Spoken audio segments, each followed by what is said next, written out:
கடந்த ஏப்ரல் மாதம் நடவு செஞ்ச கதலி வாழைக்கன்றுகள் எல்லாம் நல்லாவே வளர்ந்துட்டு வருது. சிறிதளவு சருகு நோய் ஆரம்பிக்குது. இதற்கு ஒரு பூஞ்சான் கொல்லி மருந்து அடிக்கணும். இல்லைன்னா சூடோமோனாஸ் இந்த மாதிரி உயிர் பூஞ்சான் கொல்லிகளை தெளித்து விடணும்.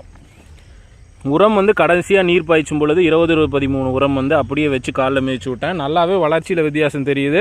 ஒரு மரத்துக்கு கிட்டத்தட்ட 100 கிராம் அளவில் 20-13 வச்சேன். குருத்துக்கள் பார்த்திங்கன்னா நன்கு வெளியே உயரமாக வளர ஆரம்பிக்குது. இந்த பருவம் தான் வாழை மரங்கள் வேகமாக வளர பருவம். இந்த பருவத்தில் சாம்பல் சத்தோட மணிச்சத்து அதிகமாக தேவைப்படும். அதனால தான் நம்ம ஃபாஸ்பரஸ் நிறைந்த உரங்களை கொடுக்கணும். அதுக்கு தான் 20-13 கொடுத்தேன். அடுத்து நீர் பாய்ச்சிட்டு இருக்குது. நீர் பாய்ச்சி இடையில இருக்கிற மண்ணை மரத்தோட வேரை சுற்றி நம்ம அணைச்சி விடணும். அப்போது சாம்பல் சத்தையும் நம்ம கொடுக்க ஆரம்பிக்கணும். ஏன்னா சாம்பல் சத்து தான் அதிக எடையுள்ள காய்களை கொடுக்கறதுக்கான சத்து. மண் அணைக்கும் போது கண்டிப்பாக ஒரு காணொளி பதிவு செய்கிறேன்.